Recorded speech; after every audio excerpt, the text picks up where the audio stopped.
Так, улантабыз. Ошондо бул жерде тексттеги маалыматка таянып, сүттү жакшы ташып жеткирүү жана сактоо үчүн кандай таңгак эң коопсуз болуп эсептелерин аныктаңыз дейт.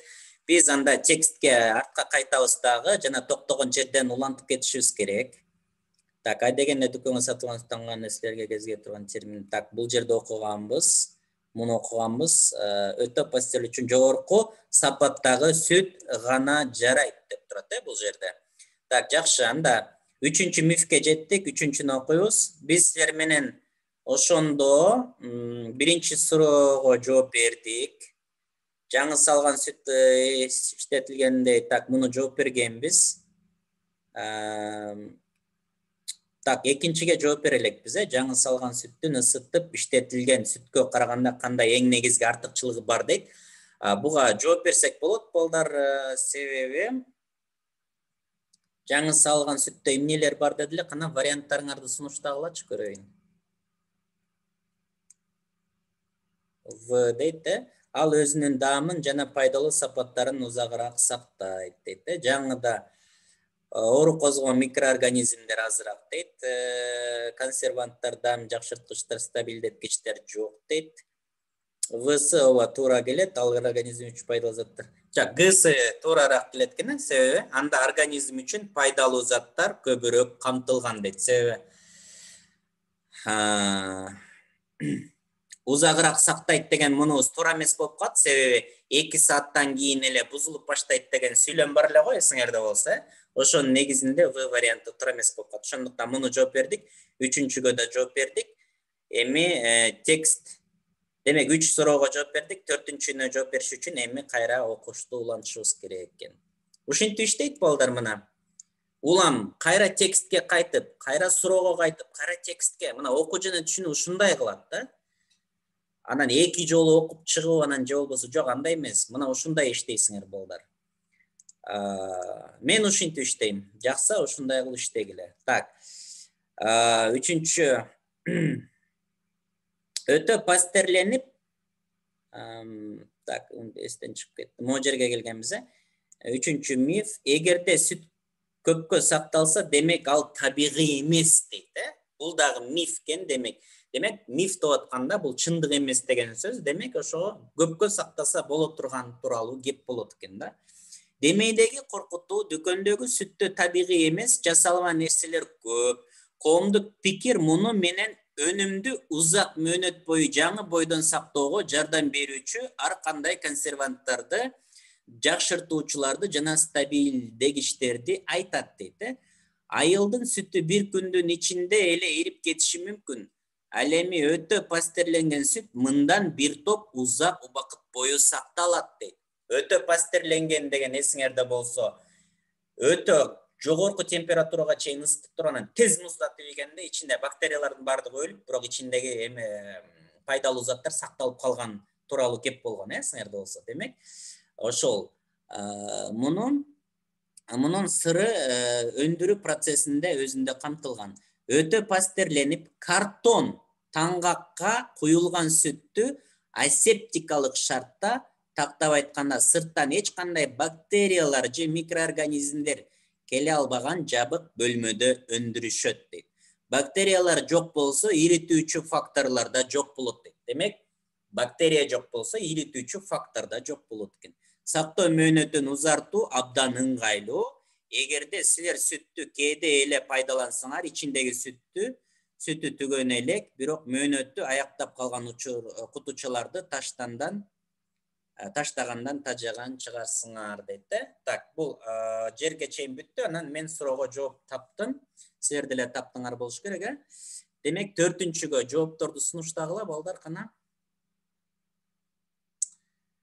Так,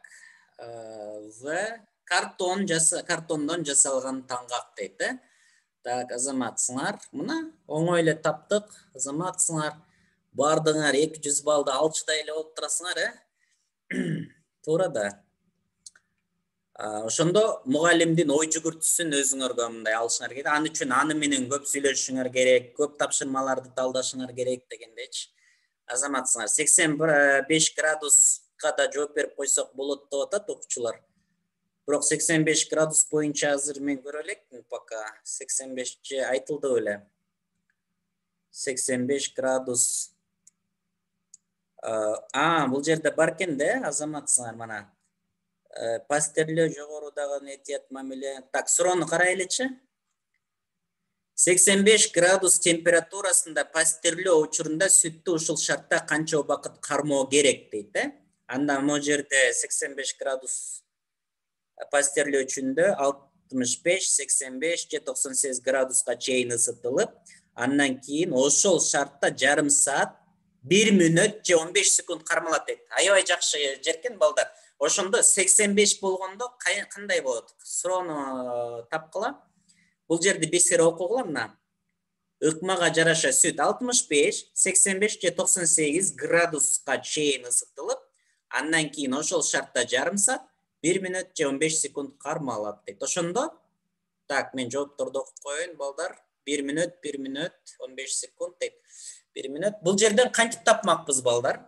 Аябай кызыктуу да, мына бул жерде үтүрлөргө көңүл бурат экенбиз. Үтүрлөргө көңүл бурабыз. Мисал үчүн 65 деп туруп үтүр коюлуп турат, Анан жооптордо 1 мүнөт деп турат. Мына көрдүңөрбү? Жок, кое тургула мына. Градуста ысытылып, андан кийин ошол шартта жарым саат. Демек, жарым саат бул 65 мүнөткө туура келет. 85 градус 1 мүнөт, 98 градус болсо 15 секунд кармалат деп түшүнүшүбүз керек. Көрдүңөрбү? Үтүрлөргө да кандай көңүл бурушубуз керек. Азаматсыңар, анда 1 мүнөт.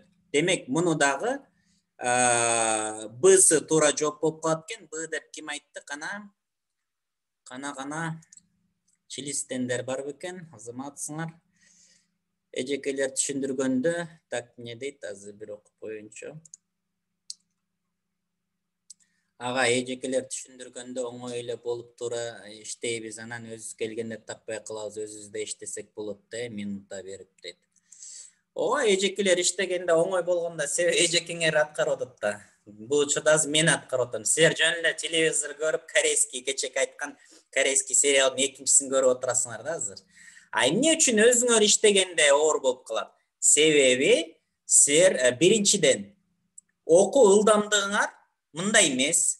Экинчиден эске тутууңар начар, чынбы? Мен ошон үчүн айтып атам, окуу ылдамдыгыңарды өнүктүргүлө деп 200 сөзгө жеткиргиле, экинчиси 30 изложение жазгыла дегенмин. Силер ошону аткара элексиңер.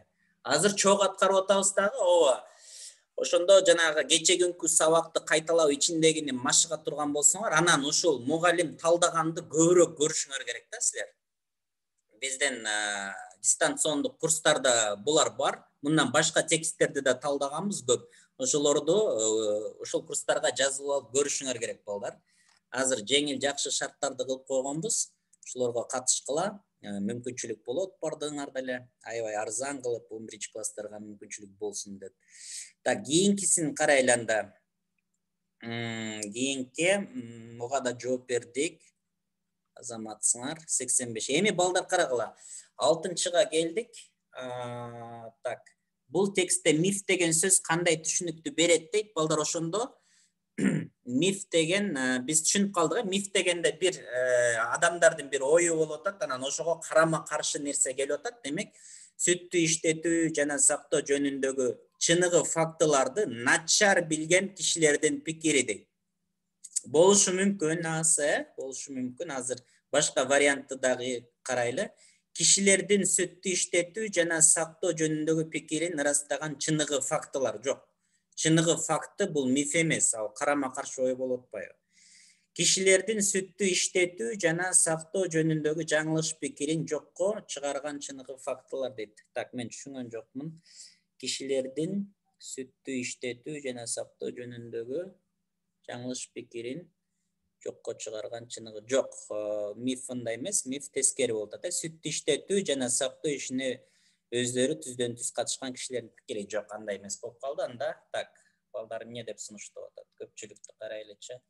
Дейт да, көпчүлүк жаңылышпайт, мейли деп белгилеп кое беребиз. Так, андан кийин улантабыз, окуйбуз, биз окуп бүтө элекпиз. Так, картон таңга канча ишенчиликтүү эмес дейт. Так, биз могу жака келгенбиз. Так, өтө пастерленип, ооба, эгерде силер сүттү кээде эле пайдалансаңар, так, муну окуп бүткөнбүз, Так, гипермаркетке келген элди өтө пастерленген сүт үй температурасында көпкө чейин ирибей турганы, демек эч коркпой алдын ала көбүрөөк алып алса болору кубандырат болуш керек дейт. Демек, жана коробкадагы сүттөр. Мен ушул текстти окугандан кийин, муну качан былтырбы окугам да. Анан ушуну окугандан кийин анан коробкадагы сүт чын эле пайдалуу турбайбы деп анан мындай жакшы эле ишенип иче баштадым да. Ага чейин мен деле ишенбейт элем. Коробкадагы сүт койчу депчи. Бир нерсенин баары кошулса керек да. Көрсө көрүнөр, өтө пастерлөө деген технология колдонулат экен, анан пайдалуу экен. Ошон үчүн силер дагы коробкадагы сүттү коркпой эле иче берсеңер болот. Так, анда уланталы. 4-чү миф дейт. Картон таңгак анча ишенчиликтүү эмес дейт. Кандай дейсиңер? Бул чын эле ушундай болсо, анда сүт көпкө чейин жаңы бойдон сакталып, бардык ташып жеткирүүчүлөргө чыдап, андан соң адепки түрүндө эле дүкөн текчелеринде көз уялтып тура алат беле дейт. Срок годности карасаңар чын эле. Бирок биз срок годностька чейин бул тексттен окуп эле түшүнүп атпайбызбы? Көпкө чейин сактаса болот деп. Албетте жок. Мына өзүлөрү деле айтып атты, албетте жок. Анткени дал ушул көп кат картон таңгактын курамы жана заманбап технологиялар аркылуу даяр өнүмдү ташып жеткирүү өндүрүүчүлөрдүн жүрөк үшүн албай, суусундукту ага эч нерсе кошпой эле узак убакыт бою жапжаңы бойдон сактоо мүмкүн болууда. Таңгакты сыртынан да ичинен да эч нерсе буза албайт. Изилдөөлөр көрсөткөндөй, жарык сүттүн сапатына терс таасирин тийгизет. Кошумча катмарлар сүттү абанын, жарыктын жана нымдын терс таасиринен сактап турат дейт. Болуптур, сактаса сактайт экен. Ошентип дүкөндөн заманбап ыкмалар менен ысытуу аркылуу иштетүүдөн өткөн сүттү сатып алуудан эч коркпогула дейт. Макул, коркпойбуз эми.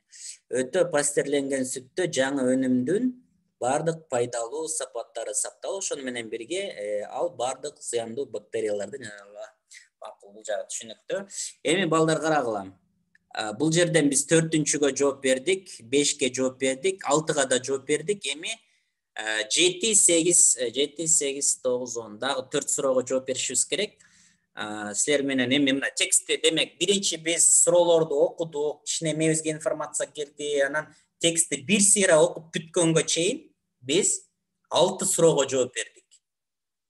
Эми калган дагы 7, 8, 9, 10 суроолорго жооп бериш үчүн суроолорду окуйбуз, анан текстке кайра кайтышыбыз керек болот. Мына ушундай 3 этап менен иштейт экенбиз, балдар. Эми карагыла, төмөн жакта саналгандардын ичинен эмнени тексттеги маалыматка таянып миф деп эсептесе болот дейт. Бул жакта балдар комментарий жазып атат, мен окуп коеюн. Уже жоопту жазып атышыптыр да. Азаматсыңар. Так, дейт. Дүкөндөн алынган сүттү үй температурасында сактоого болбойт дейт. Суроону кайталап коеюнчу.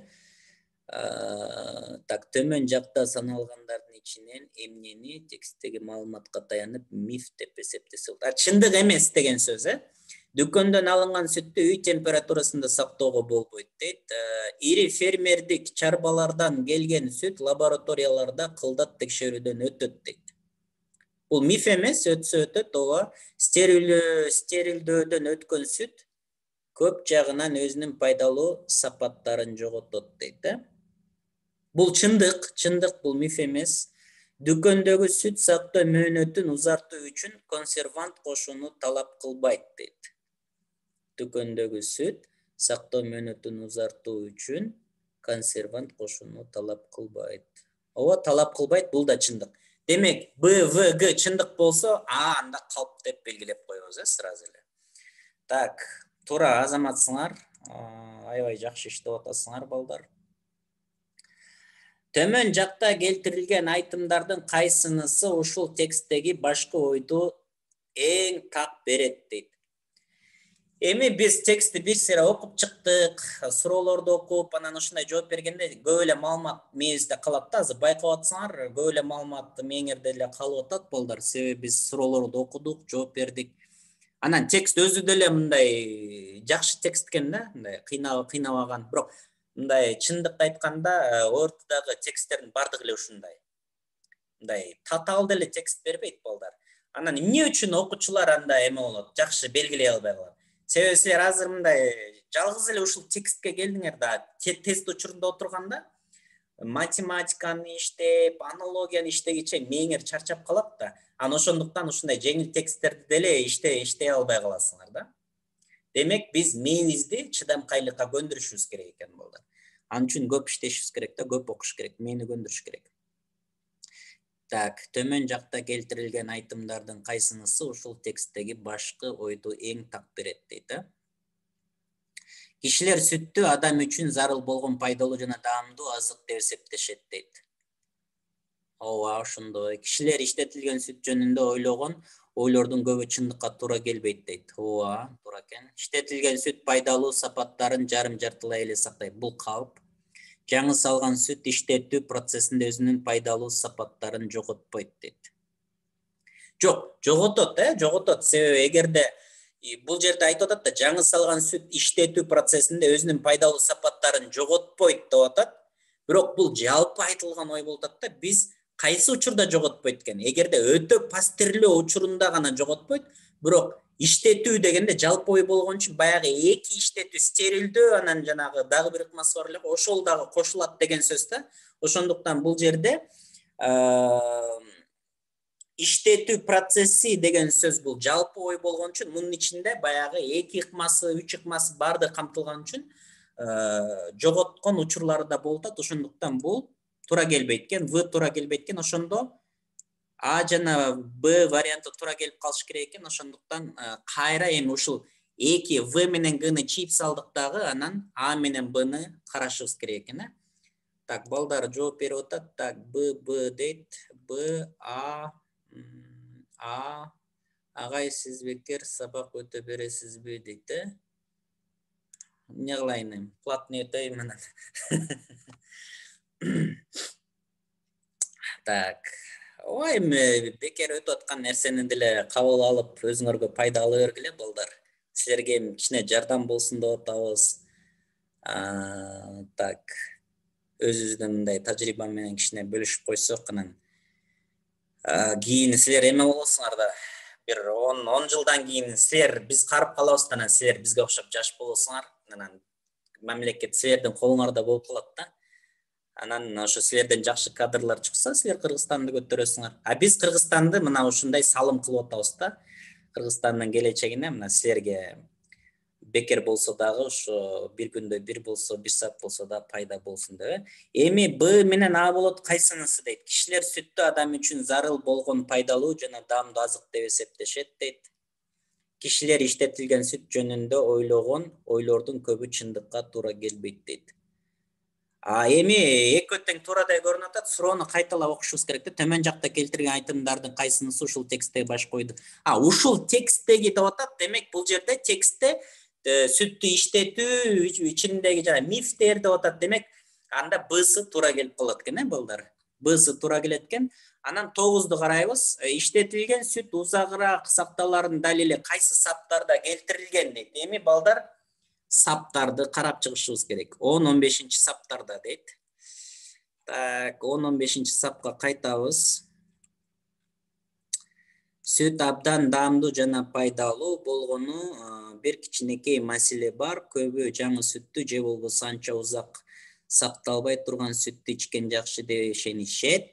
Супермаркет ассортиментинде. Так, бул жерде эч кандай маалымат деле берилген жок, жана башында окуганда эле тааныштыруу сыяктуу болчу балдар. Ошондуктан бул 10-15 саптарды жок дейбиз. 70-75 саптарды карайбыз. Так, 70-75 саптар дейт. Мына. Сүттү дейт. Иштетүүнүн 3 технологиясы бар. Стерилдөө, пастерлөө жана өтө пастерлөө. Алардын ортосундагы айырмачылык сүт ысытылуучу температура жана ысык менен иштетүү узагына байланыштуу. Бул жөн эле жалпы эле маалымат берип атат. Бул жерде узак жөн эле тааныштыруу маалыматы берилип атат. Ошондуктан бул дагы туура келбей калат экен балдар, Эми демек туура жообубуз же ушул жерде экөөнүн бирөөсүндө болот да. Келгиле. 10, 20, 30, 40, 50, 60, 70, 80, 90, 100, 100гө чыккан сулуу кыз Гсы экен. Ушинтип белгилейсизби? Гсы деп. Эки эле вариант болсо ушундай кылсаңар да болот да. Көбү мен ушинтип белгилеп коем, апам берди помидор деп атышпайбы? Келгиле, Г болуп калды. Азыр текшерип көрөбүз кандай экен. 118, 123 дейт. 118, 123. Карайлы. Так, 118. 118 болсо, мына могу жерден башталат экен. 123гө чейин болсо, могу көрдүңөрбү? Бир абзац берилип атат. Бул абзацтык. Өтө пастерленип, картон таңгакка коюлган сүттө асептикалык шартта, тактап айтканда сырттан эч кандай бактериялар же микроорганизмдер келе албаган жабык бөлмөдө өндүрүшөт. Бактериялар жок болсо, иритүүчү факторлор да жок болот дейт. Көрдүңөрбү? Жооп ушул жерде экен. Сактоо мөөнөтүн узартуу абдан ыңгайлуу. Анда болду, таптык туура жооп да, ушул жерде экен. Мына бул жерде экен. Мен 100гө чыккан сулуу кызым туура эмес болуп калдым. Г туура эмес экен. Бирок бир текшерип коелу, 129, 133 саптарды дагы бир карап коелу. 129. Себеби эме бул белгилүү болуп атат, анан баары ортодо отурганда аны минтип белгилей бербейсиң да, себеби аябай тагдырды чечүүчү тест болуп атат да, ошондуктан кайра текшериш керек да, 4-үнчү вариантты дагычы. 129, 133 саптар экен. 129. Так, 125. Мына гипермаркетке келген элде өтө пастерленген сүт үй температурасында көпкө чейин ирибей турганы, демек эч коркпой алдын ала көбүрөөк алып алса болору кубандырат болушу керек дейт. Бул жерде эме ошо көпкө сактала турган факторлору жанагы сапта айтылды, көрдүңөр, макулсуңарбы? Так, комментарийлерди окуп коеюн. Вс эле туура экен дейт. Ооба, эми Вс туура экен көрүнүп атат, балдар. Так, андан кийин акыркы суроосу калды. Мына ушу менен бүгүнкү текстти талдообуз дагы бүтөт. Экинчи текстти балдар мен талдабайм, себеби жолун мен силерге көрсөттүм, кандай кылып талдаш керек экен. Мына ушинтип талдай бересиңер. Сүттүн таңгагында өндүрүүчүлөр сактоо мөөнөтү бир нече ай деп көрсөтүшсө, анда сатып алуучу кандай тыянак чыгарса болот дейт. Бир нече ай деп көрсөтсө, биз ишене беришибиз керек экен, текст боюнча, себеби өтө пастерлөө технологиясы боюнча анда ага ишенсе болот. Мындай сүттү албай эле койгон оң дейт. Жок, бул туура эмес. Мындай сүттү албай эле койгон оң дейт. Туура эмес бул дагы. Мындай сүттү алуу керек, ал жаңы салган сүттөн пайдалуу жана даамдуу дейт. Жаңы салган сүттөн пайдалуу болушу мүмкүн эмес, бирок так, 4-тү көрөлү. Мындай сүттү алуу керек, анткени ал пайдалуу, даамдуу жана зыяны жок дейт. Мына ушул вариант туура. Вс туура эмес болуп калды, себеби ал жаңы салган сүттөн пайдалуу деп атат. Жаңы салган сүттө наоборот тескеринче өтө көп пайдалуу нерсе бар. Анан өтө пастерленгенде жанагы баары бир аз кетет, бирок көп эле пайдалуу калат да. Ошондуктан Гда мына карагыла. Мындай сүт алуу керек, анткени ал пайдалуу, даамдуу жана зыяны жок. Жалпы сөздөр айтылды мына. Анан туура. Мына балдар, ушинтип силер менен бир текстти талдап чыктык. Азыр мен комментарийлер бар экен, так, окуйын, суроолор болсо. Кайра жазбасаң көрүнбөй калып кетет экен дейт, Так. Не так. Силер жообуңарды, ооба, эми мен бияктан көп окуучулар жазып атат, анан окуганга мүмкүнчүлүк болбой калат экен. Ооба, запись болот балдар. Записти мен бардыгыңарга жөнөтөм. Буюрса көрүп аласыңар. Биринчи бөлүгүн дагы, экинчи бөлүгүн дагы. Так. Ооба, кеч кирип калгандарга жөнөтөбүз буюрса. Так, рахмат. Так. Так, суроолор жок балдар. Что суроолорду көрбөй элемин. Так, мына суроолор келип атат. Так, агай, мен ушул текстти кечээ эле иштеген болчумун, бирок көбү туура эмес экен дейт, ооба. Эмнеге сабактарды бекер өтөсүз дейт. Так, ошо силер эми кичине эме болуп калсын, силерге да пайда болуп калсын. Себеби бул жерде азыр биздин дистанциондук курстарыбыз бар. Аны көп окуучулар сатып алып окуп атат. Анан шарты жок окуучулар дагы бар да. Бирок шарты жок окуучулар бар, курска жазылганычы үй бүлөлүк шарты жок, бирок эми телефон бардыгыбызда эле бар болуп калды кадимкидей. Ошо шарты жокторго дагы анан негизи эле бардыгыңарга ошо бир пайдалуу болсун деп өтүп атабыз. Себеби силер дагы ошол келечекте жакшы пайдаларды алып келесиңер да. Сабакта качан болот дейт? Сабакты караштырабыз, эми бул колдон келишинче кичине тезирээк, тезден көбүрөөк түз эфирге чыгалы деп атабыз. Алгебра боюнча сабактар барбы дейт. Балдар, жанагы силерге тесттин чыгарылышын, ушул тесттин математика бөлүгүнүн чыгарылышы силерге келип атат болуш керек. Ошо 60-чы эсепке чейин бардыгы чыгарылган. Анан ошолор Телеграмга келет силерге жеке. Жана ар бирөөңөргө келип атабы. Группадан көп жөнөтпөй калдык, жеке жөнөтүп атабыз. Андан кийин математика боюнча дагы биз баягы көп проблема болгон темаларды жөнөтөбүз. Жана бөлчөктөр, оң терс сандар, ошо даражаларга чейинкиси жөнөтүлөт. Кудай буйрса жөнөтөбүз ошолорду да. Так,